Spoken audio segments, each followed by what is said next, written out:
In three, two, one. Folks, we have some big news on the Afghan front on resettling Afghan locally employed civilians. We finally have the answer we've been asking for from the Canadian government, and they are going to be expediting all of our interpreters, workers that work with the embassy, anybody that had any sort of role with the Canadian Armed Forces. It seems like them and their families are going to be brought to Canada in an expedited way and going to be processed here in Canada. Details are still sparse, but the fact that we've made a commitment is a strong sign, and this is what we've been waiting for personally and as a group for a really long time, for years. In my case, it's been nearly a decade. So this was on Friday on the 3rd, I guess.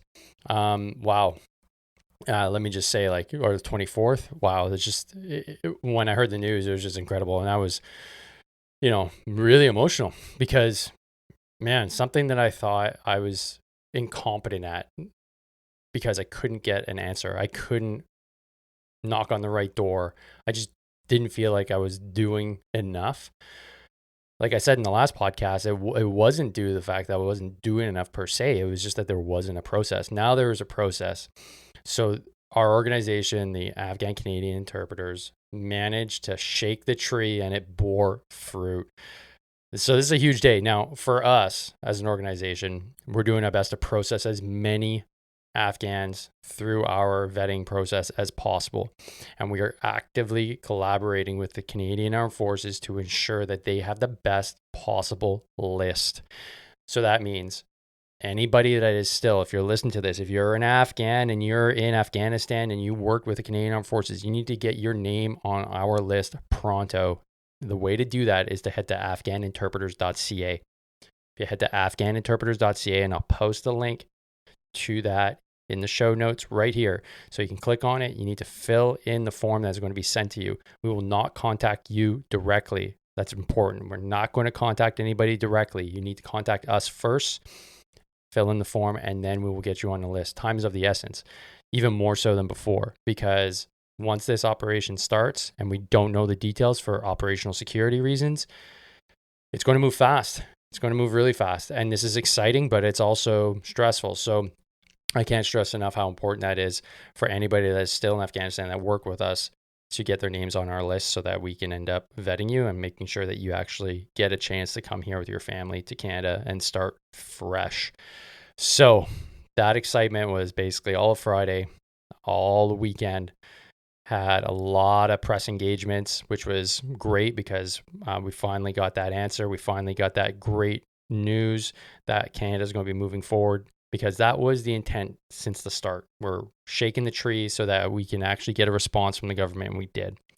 So what are our next steps? Well, first, I want to thank everybody that had an impact here. I mean, obviously, this isn't my sole operation. I just have a podcast I'm using as a medium to get the message out in a more, I guess, digestible fashion than reading it in the Toronto Star. But there's so many people that were implicated in this, namely the Afghan Canadian Interpreters, which was created by Wendy Long. And without her Facebook page and her give a shit factor for so many years, we wouldn't be here. So it was just serendipitously that I found her. So thanks to Wendy for literally working night and day to make this happen. Russ, who's been freaking awesome at coordinating this effort behind the scenes. Paul Carroll, that's the power of the Trouble Victor network right there.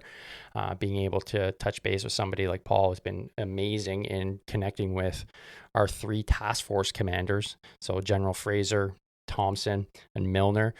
They had a huge impact once they came out and realized and made a statement to the media that, hey, we need to fix this. Then we saw not just incremental growth, exponential growth in this cause, in this fight to get Afghans brought to Canada.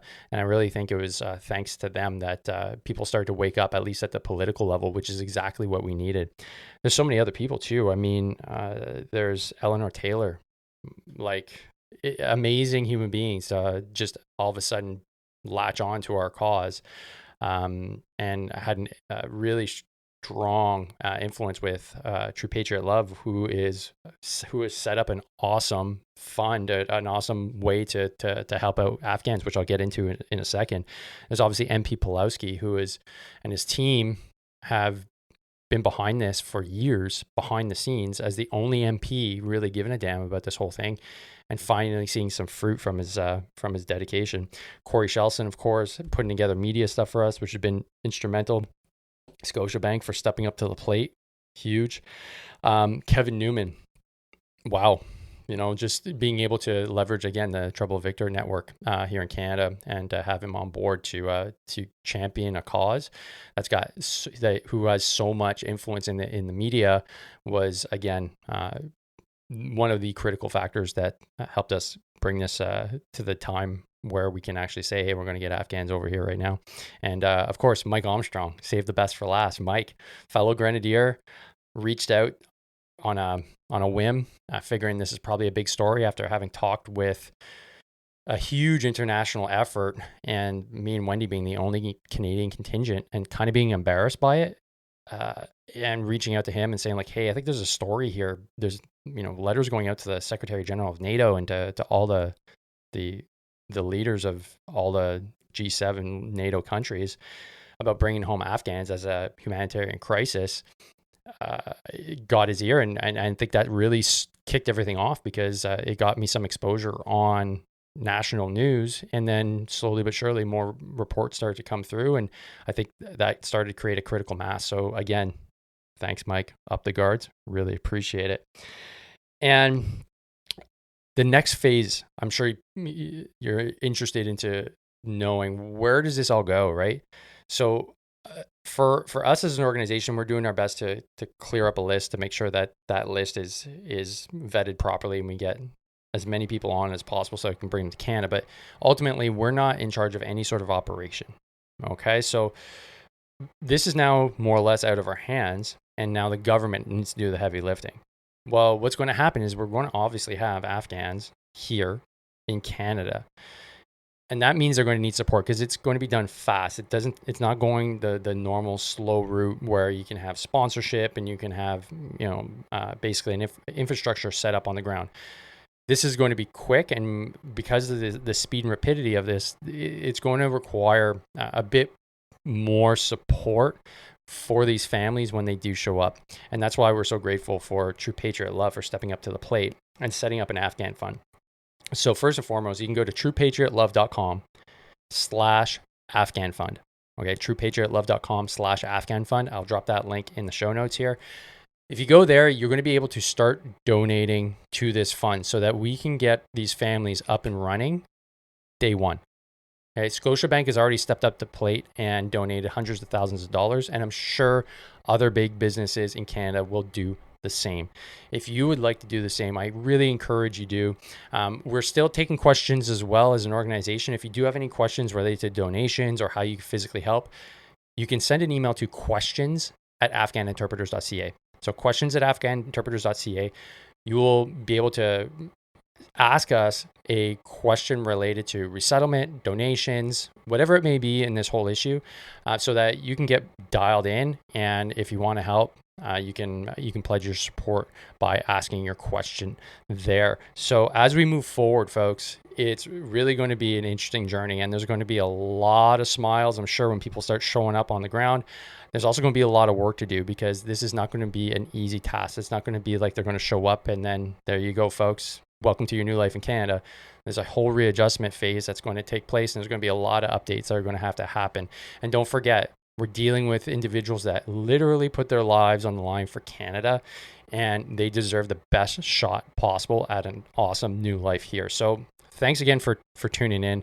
Thanks again for all the support. All the links are going to be in the show notes. The main ones here are head to afghaninterpreters.ca if you're an interpreter and you're listening to this and you want to find out how to get on our list.